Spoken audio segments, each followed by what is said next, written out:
Hello, everyone, and welcome to the MEFA Podcast. My name is Jonathan Hughes. And I'm Julie Shields-Rutyna. Well, today on the show, we are going to be talking about everyone's favorite topic, scholarships. This is another episode in our ongoing series, highlighting scholarships for students of various ages, interests, and talents. And to do that with us, here once again, is MEFA's own Lauren Danz. So I figure we'll do one of these every few months or so, and they'll highlight scholarships that you can apply for right now. In fact, these scholarships specifically are scholarships with deadlines approaching in February. So if you're listening to this episode after February, sorry. But the good news is, what's the good news, Julie? Well, the good news is that we're always updating you with scholarships that have upcoming deadlines. So we post every month on our blog and on our social media channels about various scholarships. So if you want to keep up to date on all of the opportunities that are going to be open to you, follow us. And now that you mentioned our social media channels, can we do a mailbag question before we get into the scholarships? Absolutely. Okay.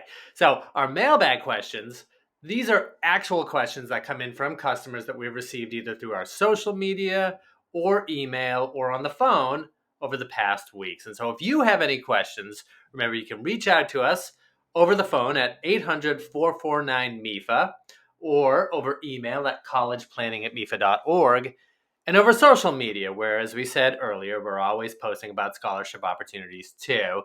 Our Facebook handle is MEFA MA. Our X is at MEFA Tweets. And you can find us on Instagram at MEFA_MA.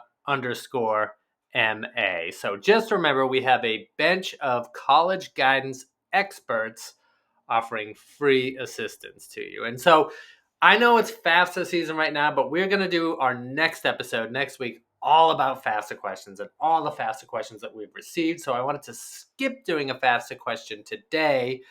And this is a question that came into us from a customer named Melissa. She emailed us and she writes, can a child have more than one 529 account in their own name? So is it okay if a parent and a grandparent sets up separate accounts in the same child's name? And does the money transfer over to the child when they turn 18? Or does the grandparent need to hand over access when it's needed? One final question here. What happens if the grandparent passes away before the child turns 18, and how would that work? So there's a lot of questions here within this one email, Julie. What do you have to say? Well, I love this question. I love these many questions around 529 plans. Maybe because I love 529 plans, as you do too, John. I do. So first question, can a child have more than one 529 account in their own name? Like a parent can have one for the child, and the grandparent can have one for the child? Yes. So a student beneficiary can have multiple 529 accounts. I guess there's one thing that I'll say, but I don't know how many people this applies to. Those accounts cannot total over $500,000 altogether.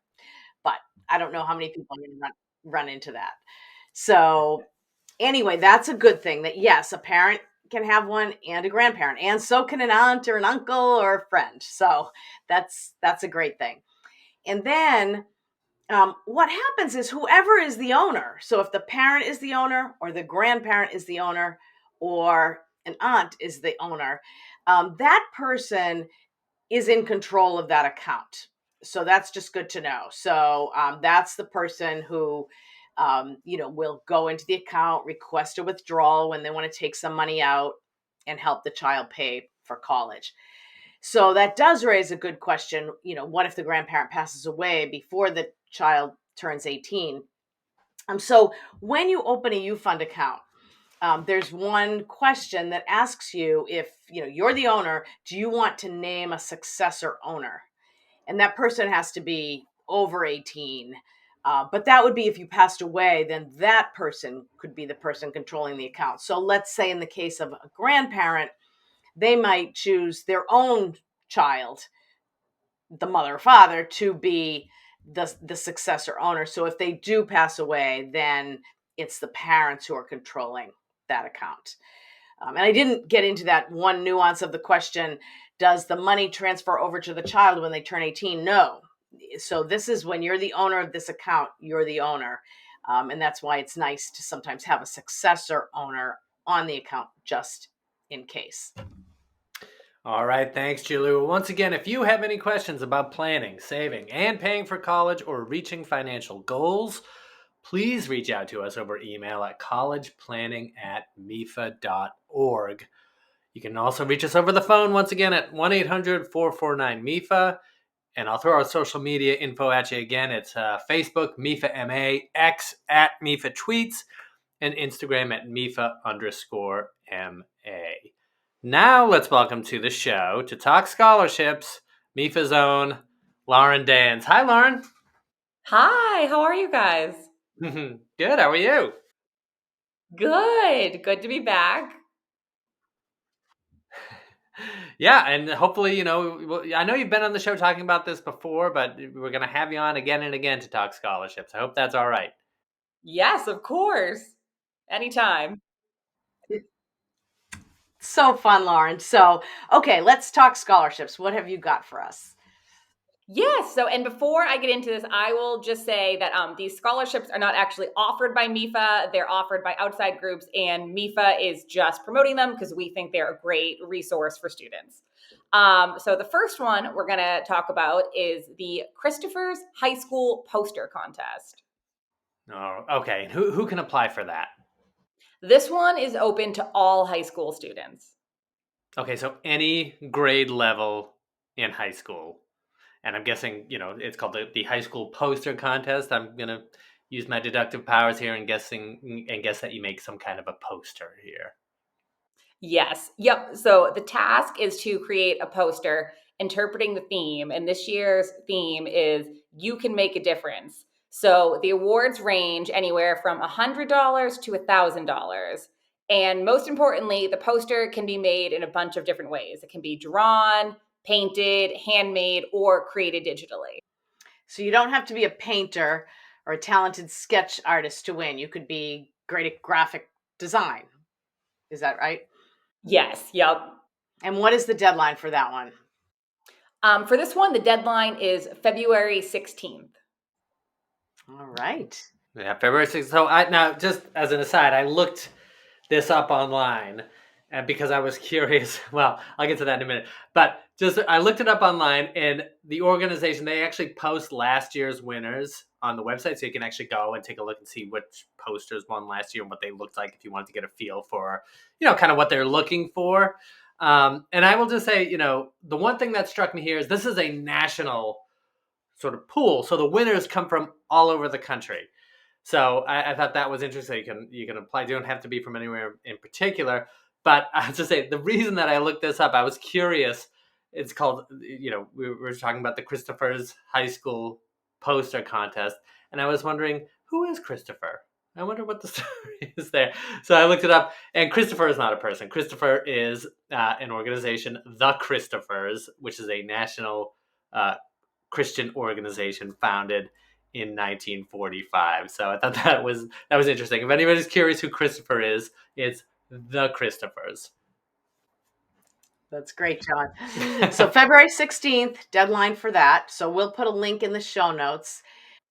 Yeah, so the link to apply, it's christophers.org/high school poster contest, all one word, no hyphens or anything.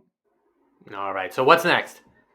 So next we have the Vegetarian Resource Group Scholarship.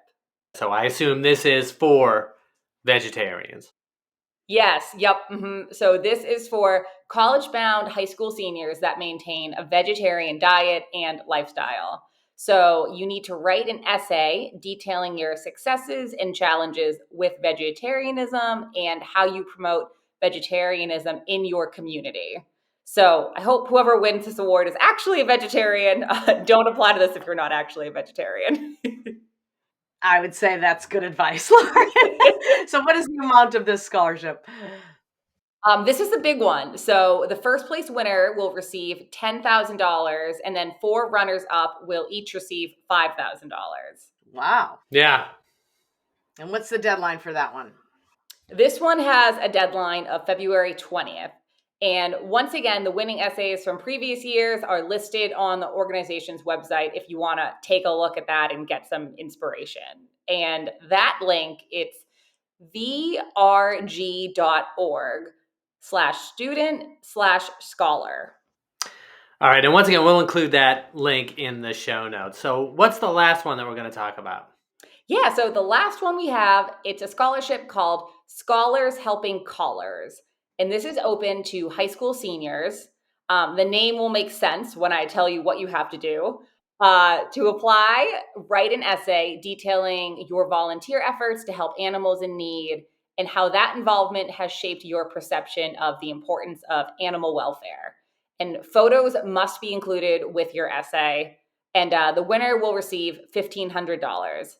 So make sure to apply by February 26th for this one. Oh, and the link for this one, it's petplay.com/scholarship. Yeah, and I did go searching on the website here, but unfortunately did not see any photos of dogs, which is what I was really looking for. But the best part. All right, Lauren, thank you so much. So we'll see you back here in a few months then. Yes, it sounds good. I can't wait to come back.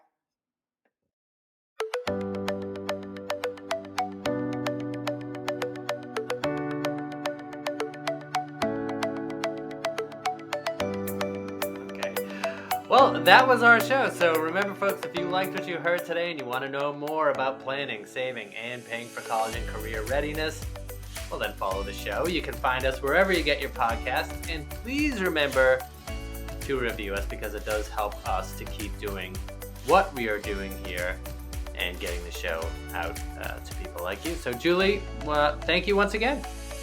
Oh, thank you, John. I want to thank Sean Connolly, our producer, and AJE and Lisa Rooney for their assistance in getting the show posted. Once again, my name is Jonathan Hughes, and this has been the MEFA Podcast. Thank you.